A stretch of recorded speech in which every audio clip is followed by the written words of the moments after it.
Prandaj dhe Irani në deklaratën e tij ka kërkuar, domethënë, pushim në të gjithë territorin.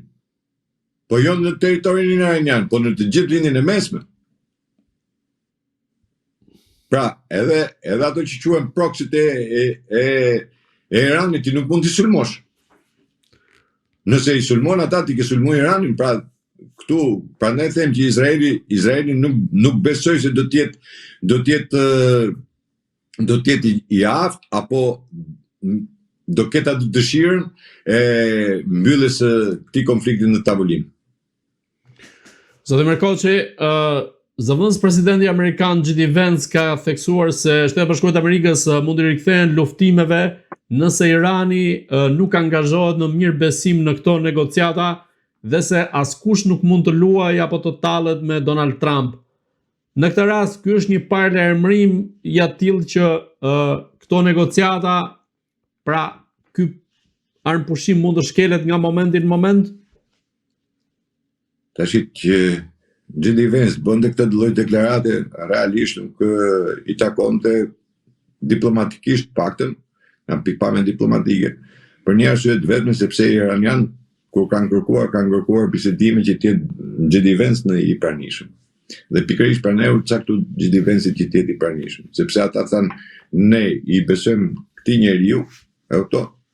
Se duket domethënë që ky nuk do të bëjë luftra, nuk është pro entuziast, pro Izraelit. Dhe tulemi të bisedojmë në tavolinë. Nëse dhe kjo lloj deklarate, janë mund ta shohësh edhe si një deklaratë për mbrojtjen e figurës së Trumpit dhe lëvizjes së fundit që ai bëri, por nuk e shkojnë në këto lloj deklaratesh. Kur ti kërkon tulesh në bisedime, nuk i shkon këto lloj deklaratesh.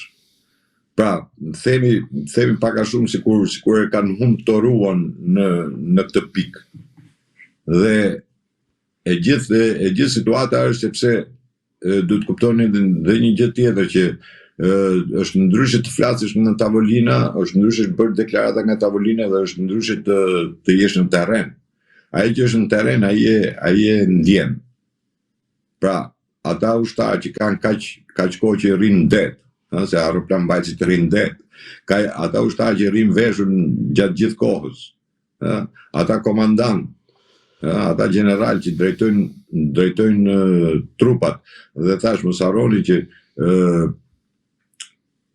ndërhyrja që bëri për të krijuar një pikë të vetëm brenda Iranit për të sulmuar centralin, gjoja për të marrë atë iraniumin, ky dështim i ka rënduar shumë, pavarësisht nga deklaratat çfarë thohet. Deklaratat mund bëjnë shumë, mund deklarojnë shumë gjëra, por realiteti është ky. Pra, ishte një dështim, dhe ky lloj dështimi nuk ka për dijet kollaj. Dhe J.D. Vance bën deklarat për njëjtën arsye sepse do të mbuloj atë pjesën tashmë edhe të atij dështimi që ndodhi.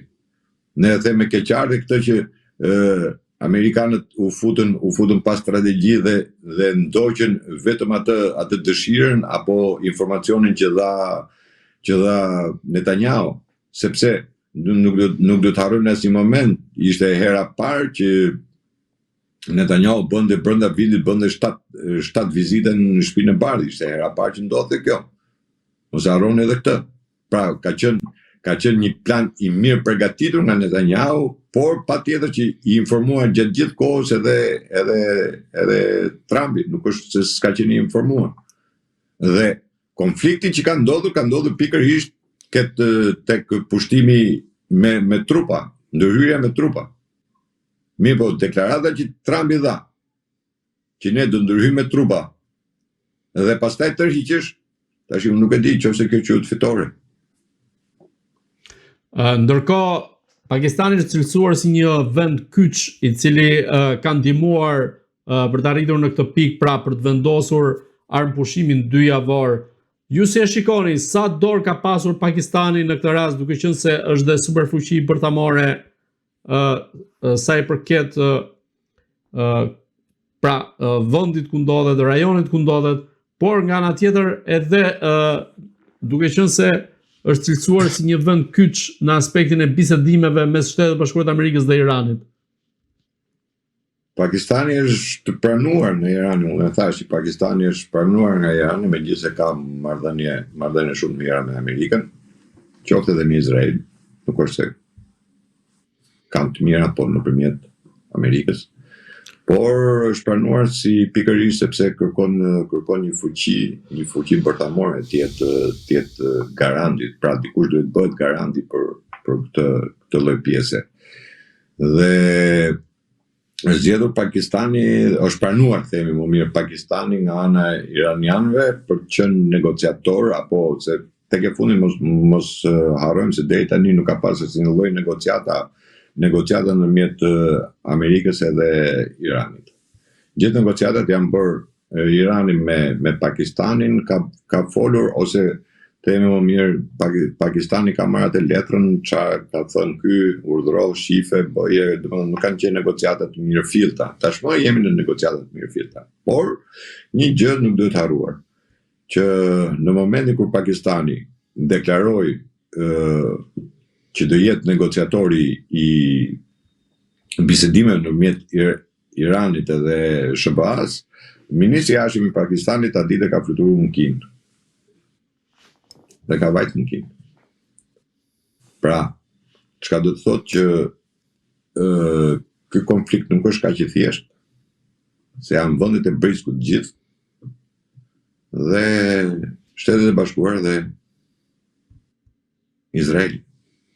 Pra, për të marrë dhe një mbështetje apo një aprobim edhe nga Kina, kuptohet edhe nga Rusia. Pra është pranuar edhe nga Kina që të jetë Pakistani të jetë vendi negociator apo negociatori kryesor i bisedimeve. Pastaj se çfarë kanë folur, çfarë kanë diskutuar, por vajtja e ministrit të jashtëm të Pakistanit direkt në Pekin, pikërisht atë ditë, tregon që ka një ndërthurje dhe një marrëveshje apo një dakordsi edhe nga fuqitë e tjera. Ndërkohë të ndalemi pak brenda politikës së Iranit, ku raportohet se ka pasur përplasje të fortë në nivelet e larta të pushtetit mes presidentit Masud Pezeshkian, që ka akuzuar drejtues të lartë të Gardës Revolucionare për veprime të njëanshme që sipas tij kanë shkatruar çdo shans për armëpushim dhe që po e çojnë vendin drejt katastrofës.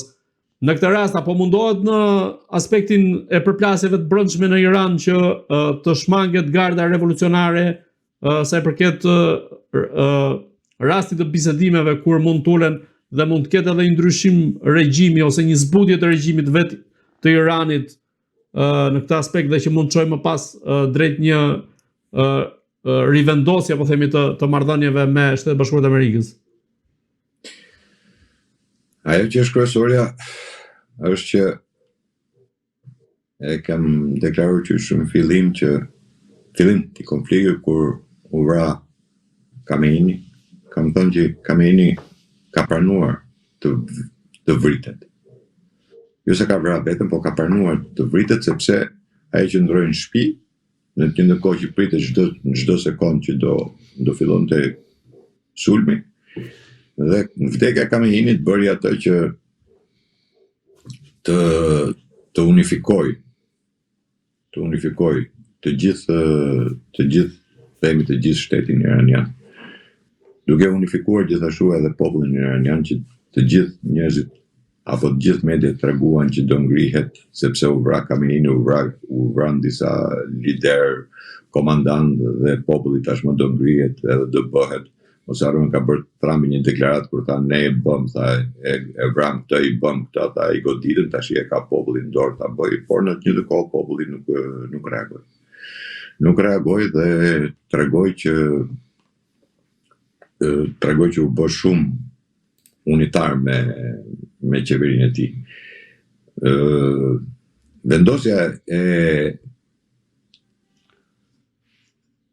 Mujtaba Khameneit si drejtues lider shpirtëror, megjithëse nuk i përmban titujt, U vendos pikërisht që garda revolucionare të kishte në kontroll çdo gjë.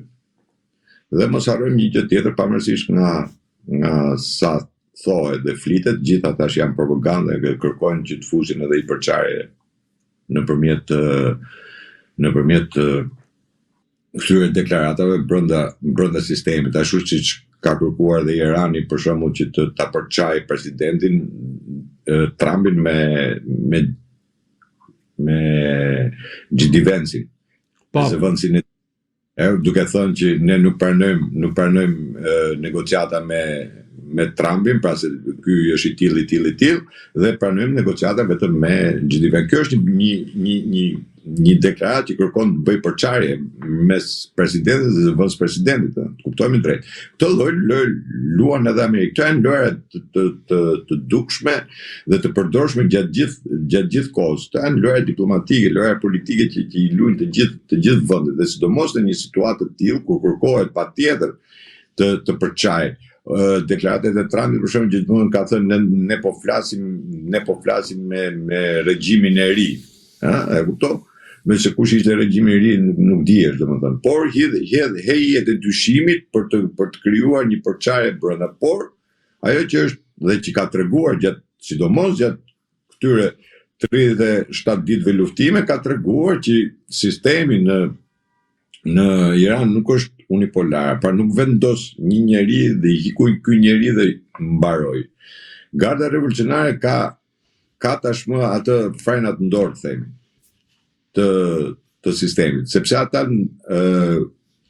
janë në formë piramide, funksionojnë në formë piramide.